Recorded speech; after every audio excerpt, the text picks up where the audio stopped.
A corpse that wouldn't stay dead. A pistol with a silencer on it and a fortune in a black satchel. Spelled death for the big city boys when they finally got together in Lonesome, Arizona.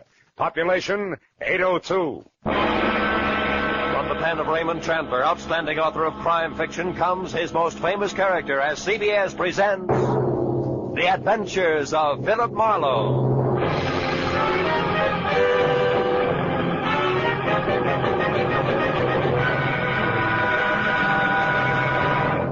And now, with Gerald Moore, starred as Philip Marlowe, we bring you tonight's exciting story, The Lonesome Reunion.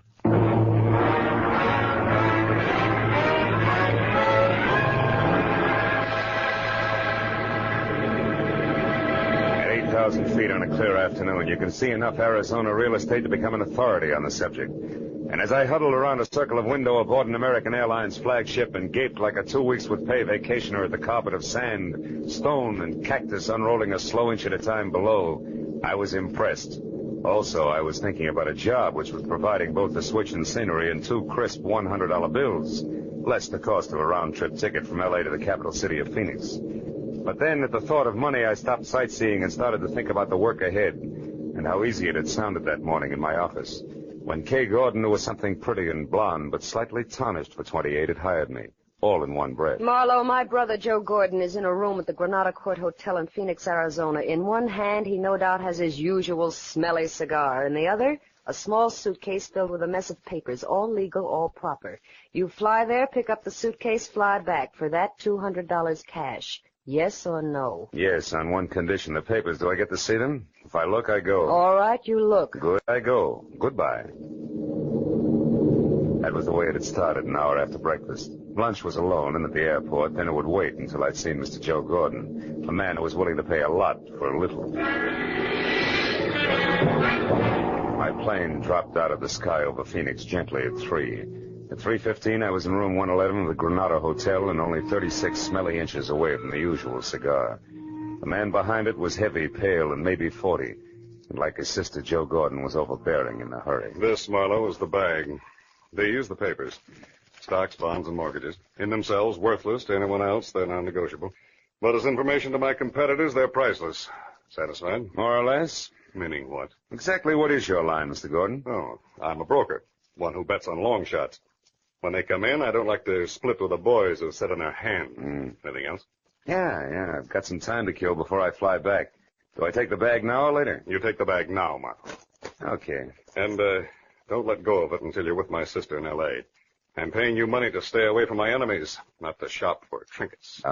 Oh, and, incidentally, my enemies also play rough. So watch your step and act smart. Real smart.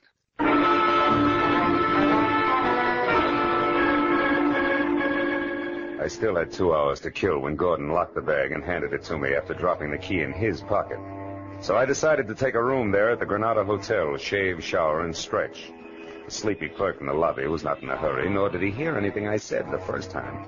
So when I finally got to my suite on the second floor, which had as much elbow room as the inside of a lifesaver, 30 of the idle minutes were already gone. I locked and bolted the door, checked all the windows carefully, and then peeled off my shirt, broke out my shave master, and reached for the knob on the bathroom door. But I never made it. Because as the door swung open, I caught a glimpse of a fist the size of a cantaloupe starting from my jaw. Oh! I'll stay right there, Buster. The first time I swing, the second time I shoot, and I do both good. Equal nice, huh? Everything all figured out ahead of time. Yeah, but it ain't very hard, Marlowe. Especially when the guy you're after shouts it all to a desk clerk. My error. Yeah, which leaves just the 3 of us. Real cozy like. 3? You, me, and 120 grand here in this bag. You're way off base, brother. This bag's got papers in it, nothing more. They belong to a businessman. I said something? Yeah, sure. Very funny. Look, Buster, Joe Gordon's no more a businessman, and his real name is Joe Gordon. So after I leave, you go back to Sam Dietrich in room 111 and tell him that Marty Stopka says thanks. For what? For the $120,000 I've been waiting 2 long years for. And also tell him and Gigi Ganther, who might still be around, that Stopka had it all figured. Like you say, Marlowe, ahead of time. I don't follow you, bud. You're not supposed to. Just turn around, face the wall, and listen carefully. You tell Sam Dietrich that I knew he'd pull something like this just as soon as he got back into circulation. You got that? Yeah. Word for word, Stopka. Good. Now all you have to do is remember. When Marty Stopka said remember it, he put that cantaloupe with fingers in the small of my back and shoved hard. By the time I got to my feet again, both he and the black bag were gone. That made Joe Gordon or Sam Dietrich my best bet. So I took the stairs to the ground floor fast and raced for the end of the corridor in room 111. But when I threw the unlocked door open, I found something I hadn't counted on.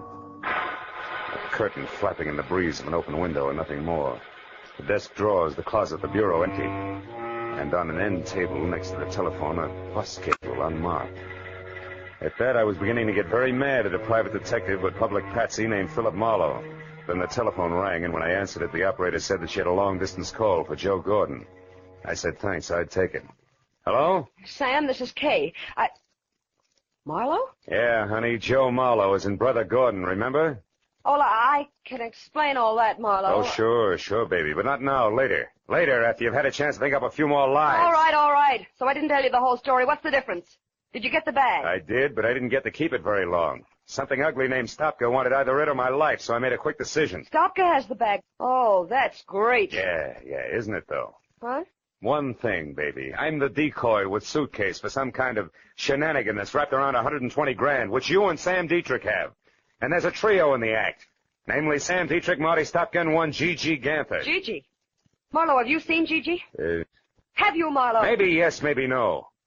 Now, why don't you come clean? Admit you're happy that Stopka got the suitcase from me while Sam beat it out of an open window. That my part of the job is over with. Come on, baby, talk. All right. I'll make it short and to the point. You got $200 for doing nothing. Out of that, 60-odd went for an airplane ticket. The rest is yours, right? Go on. There's no need to, Marlowe. I'm finished, and so are you. So why don't you just be a good fella and keep the change? So long, sucker. When Kay Gordon hung up, I slammed the phone down, counted 10 twice. I went back to the unhappy business of getting mad at Marlowe. But again, I was interrupted. This time, it was a newspaper, the Phoenix Herald, sticking far enough out of the wastebasket under the telephone to expose the date line, which made it exactly a week old. I picked it up and saw the 2 inches of story circled in pencil and slug. 5 released from state penitentiary. Sam Dietrich, 41 of Los Angeles, who was arrested in Lonesome, Arizona for the armed robbery of a general store in February 1947, also was released today. Now everything was beginning to add, with one high-priced exception. Very few general stores in towns called Lonesome keep $120,000 in the till, even on a busy day.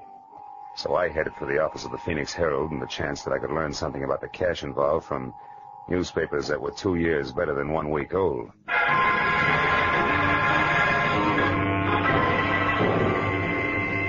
30 minutes later, I was in the back shop of the Herald receiving facts willingly supplied by a sandy-haired linotype operator with a sad face who had never heard the word forget. That's right, mister. It was the Second National Bank and Land Company here in town. Held up at 1:10 p.m., February 7, 1947, by 3 men who took $120,000 in unmarked 10s, 20s, and 50s. One was badly wounded in running gunfight, but they all got away clean. No arrests, no suspects? Well, other than the usual rigmarole of trying to pin the job on every 2-bit stick-up man hauled in the next 6 months, no. Anything else? No, thanks. I don't think... Say, wait a minute. Lonesome, Arizona, that unmarked bus schedule. Tell me, do you happen to know where something called Lonesome is, and if so, how a guy could get there if he doesn't have a car? Sure. It's 87 miles west of here, and the bus will do the trick. But not anymore today. Oh. The only bus left an hour ago. Now, young fella, you tell me something. What in Sam Hill is Lonesome and a bus departure got to do with a bank robbery was pulled 2 years ago? Where I stand right now, Dad, I can't say. But when I get to Lonesome, ask me again. I may have the answer for you.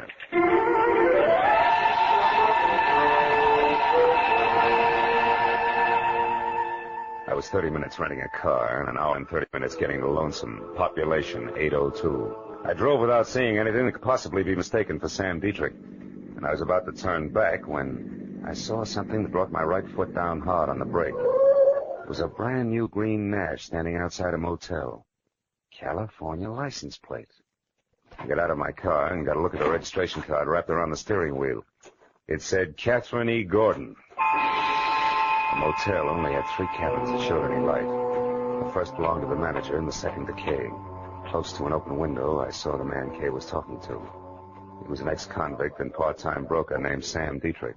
All right. So Marlowe knows he was set up for Marty Stopka. Who cares? We're here, and so far Stopka isn't. And if and when he does show, we'll be gone with the real black bag safe in our hands. Yes, but what about Gigi, Sam? I told you Marlowe mentioned his name. And I told you to forget it. Marlowe must have been swinging in the dark. Gigi can't be alive, Kay. He was badly hurt when Stopka and I got clear of the bank. But why wasn't his body found? I don't know, Kay. I've told you that 1,000 times. Now, look, honey, why don't you just relax and think of us a little, huh? Gigi's dead, baby. There's only you and me. Sam, you know how I feel about that. I love Gigi. It's the only reason I'm helping you. I don't want anything to do with this money. I only want to know for sure about Gigi. Okay. Hey, did you get a line on Leland Mills, the name that was on that mailbox 2 years ago? Yes. He owns the place and lives there alone. A once-upon-a-time small ranch on the last block in town, coming apart at the seams. Mm-hmm. What about Mills himself? He's an old duffer, maybe 50.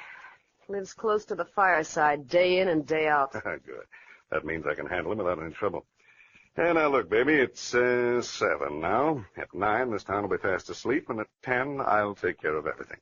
So, why don't you just curl up there on the couch and think about nice things? Oh, nice things like what? Well, like the money I hid at Leland Mills' place 5 hours after the boys and I took that bank.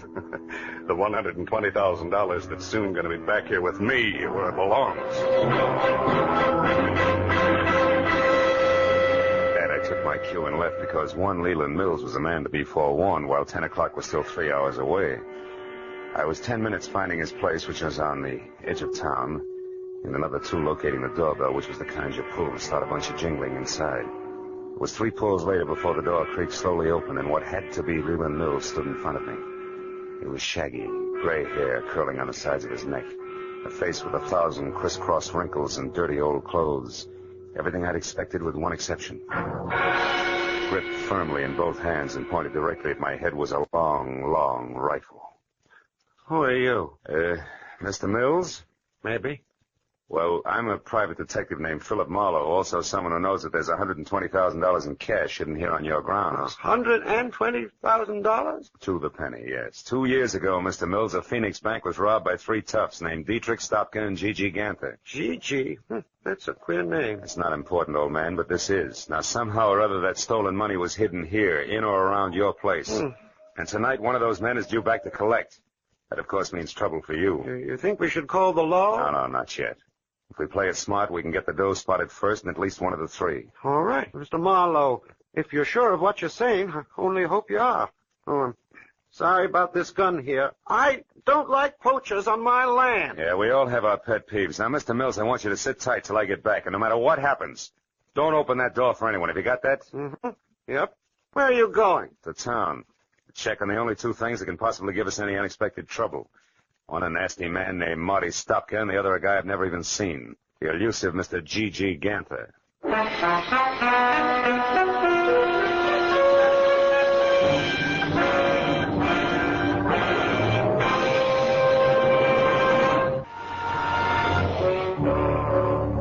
left Leland Mills standing in the doorway and worried my way back to town.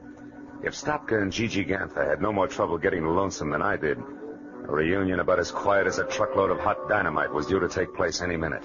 I passed the motel where Kay and Dietrich had holed up and saw that her car had been moved into the stall between cabins and draped with a blanket to hide its California plates. So they were thinking along the same line that I was. At the hub of town, I parked and started to case the lively spots on Main Street, which took me all of 10 minutes at a slow walk. But a short side-of-the-mouth conversation with a couple of resident sports revealed that the local underground stemmed from the Red Dog Cafe, a warped wood 2-story wiki-up on the one side street in town. It was operated by a hard-bitten blonde, 160 pounds of Western motif, complete with Stetson, red flannel shirt, Hickok belt, blue jeans, and the name, Flora. She sat at a table at the back of the barroom, lending a cynical ear to nobody else but my old pal, Stopka. I walked up behind him, and when he turned around, I hung one on him. A good one! Hey! Sloppy, you jackass! What do you think you're doing? Sorry, Flora, nothing personal. Now that's enough! Now stop it, you hear me? No rough hustle in my joint. Come on, handsome, I mean you. Me? Why, Flora, how can you say that? I just came in to ask my old pal here some questions, that's all. Here we go, pal. Come on, sit up in that chair. Okay, let me alone. See, Flora? It's the only way Stopka here knows how to start a conversation. Bring him another beer, will you? His old one got spilled. Sure, bright boy. When you see that you dude tourists leave your beefs outside next time. Now, look, Stopka, I want to know what happened 2 years ago on that highway out here.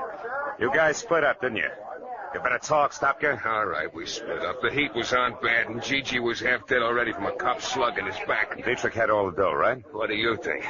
I left him and Gigi off outside of town. I took the car to try to suck the cops away from him. We were supposed to meet later. But you kept going to save your own hide, didn't you? Certainly. It's going to pay off, sucker. You'll see. Uh-huh. Since the money was never found, you figured Dietrich hid it around here, and he's coming back to dig it up. Is that it?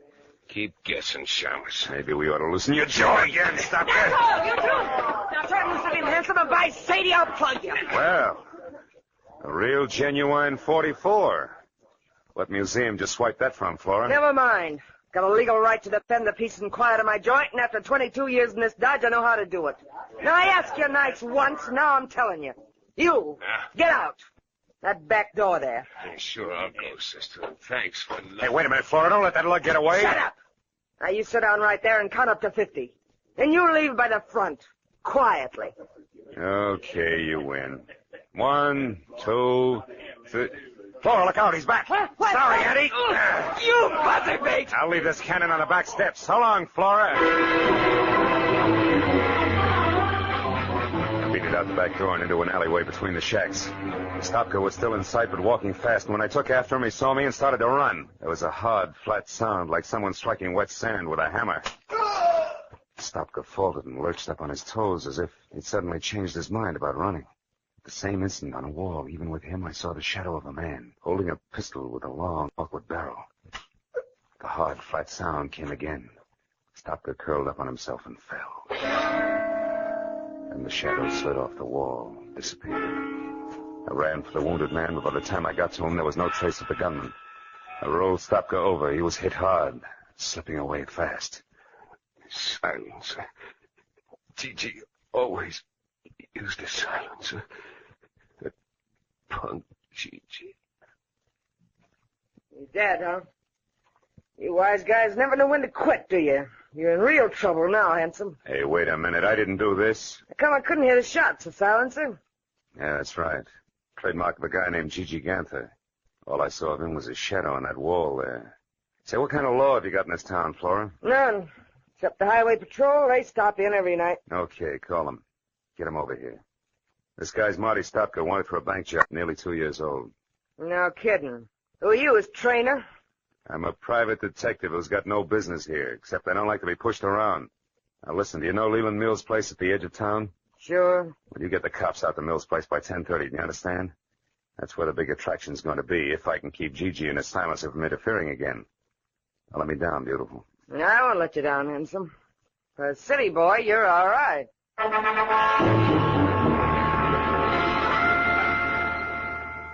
I stuck to a back road and drove with my lights out until I was a good, safe distance beyond Leland Mills' ranch. Then I hid the car in a dry gully and walked back. The house was dark and still.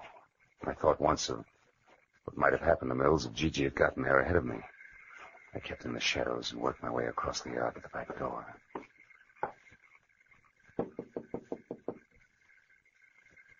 Who's there? Marlowe, open up.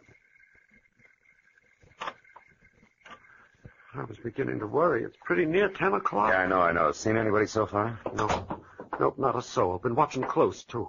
Did you find them men, that GG, that Stopka? Yeah. Stopka's dead and his killer's due to show up here any time now. Oh. We're going to have our hands full. Wait a minute. Is that a car? Sure sounds like one. Yep. There, you can just make it out. Turned in down by the culvert and stopped. Yeah. I think a man got out. Yeah, there he goes, across the field there behind your shed. It's Dietrich. I'm going out now, Mills. You stay here. No, I'm going too. That fellow's heading right for my water tank. All right, he's heading for your water tank. Don't get excited. You'll tip our mitt. Oh. Now get this, Mills. You've got to stay here and watch for Gigi. He's bound to show up, and when he does, you better have that rifle of yours handy, because he's a killer. Do you understand? Yep. Sure, I understand. Don't worry, Marlowe. I'll keep my eyes open. Don't you worry about a thing.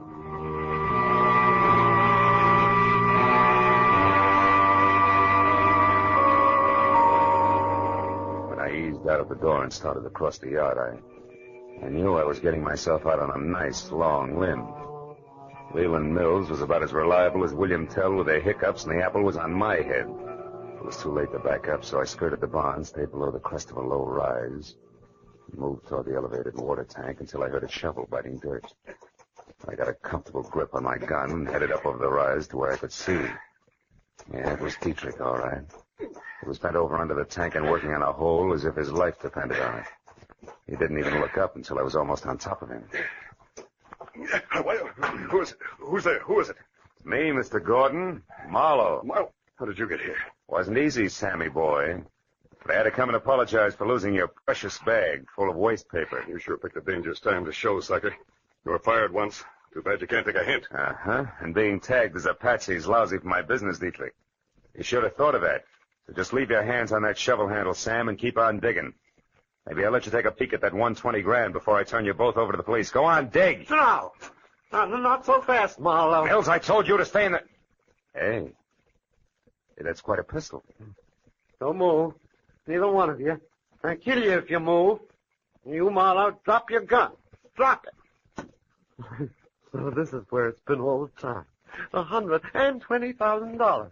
I've looked everywhere, every day, for 2 whole years, but I never thought of looking here under the water tank. You mean you knew where the money was all the time? You lie. I'm the only one that knew that. Oh, no.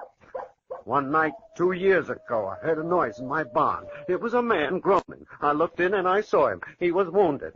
And I saw you when you come back from burying the money. I overheard the whole thing. You wouldn't tell them where you'd hidden it. You said you'd never tell anybody. But I was sure I could find it, and I looked everywhere except... Yeah, Mills, everywhere except here, under the water tank, where you buried Gigi's body after you killed him. And with his own gun at that. Oh, no, I didn't kill him. Dietrich here did. I only buried him so nobody would find out that him and Dietrich had stopped at my place. I almost went crazy looking for that money, but now I know where it is, and I'm going to have it. Well, you fool. You don't think I'd come out here with nothing but a shovel, do you? A friend of mine is right behind you with a gun in her hand. So come on, drop yours, Rube. Come on, drop it. All right. Kay. That's an old trick, Dietrich. Let him have it. Shoot, Kay, shoot! Didn't work, did it? I knew I'd have to kill you sometime anyway if you ever came back, so... You fool, Mills. I suppose that makes me next. Yep, Mr. Marlowe. I think it does. Think again, Mr. Mills. What? Who's that? Kay. You were there all the time? And Dietrich wasn't bluffing. Oh, I love you, Kay, baby. And I'll take the gun now, Mills. Turn it loose. Come on, I'll break your arm. There. That's better. I'll look after this gun until the police get here. And look after this one, too, Marlowe. I haven't got the courage to use it anyway. I couldn't even shoot Sam Dietrich with it. He's the one I wanted to use it on. Why? Because of Gigi? Yeah, because he killed Gigi and lied to me. I promised to help Dietrich only because I figured all 3 of them would show up here, Sam, Stopka, and Gigi. That way I hoped to find him again. You were right, baby. All 3 of them did show up. Only this time they finished their job. For good. It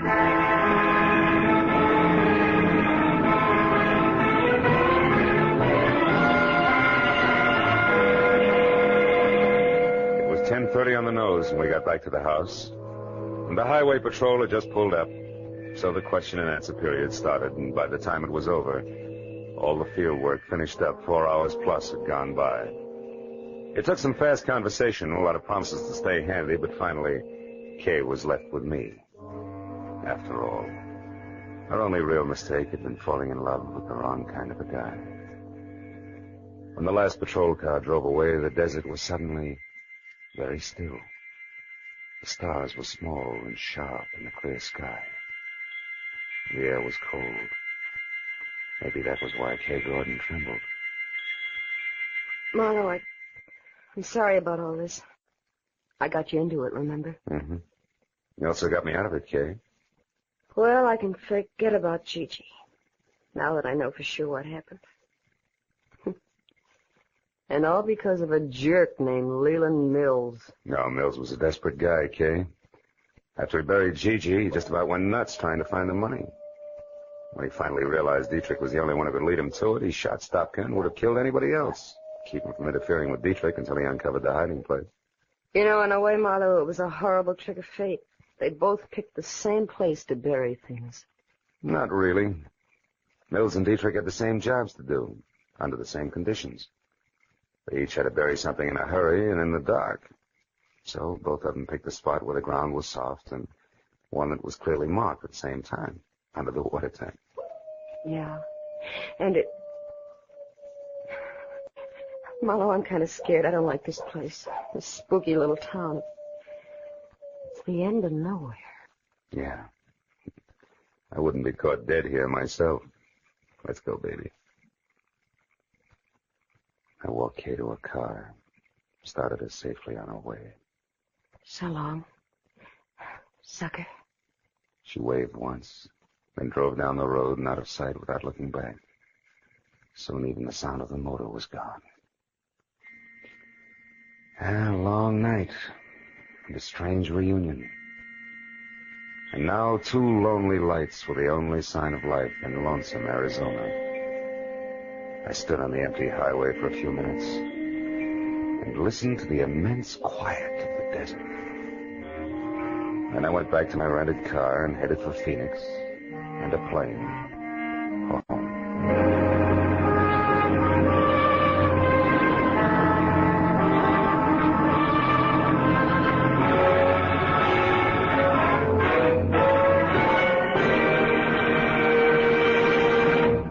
The Adventures of Philip Marlowe, created by Raymond Chandler, stars Gerald Moore, and is produced and directed by Norman MacDonald.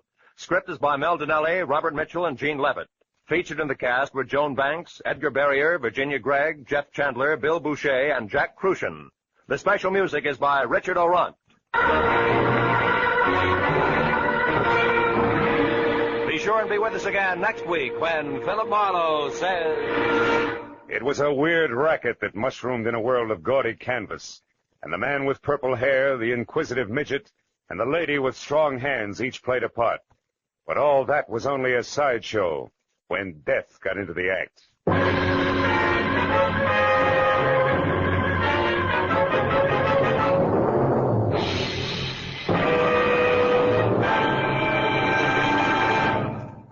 Across the nation, communities and the parents of Boy Scouts are observing Boy Scout Week, agreeing with the boys themselves that adventure, that's scouting.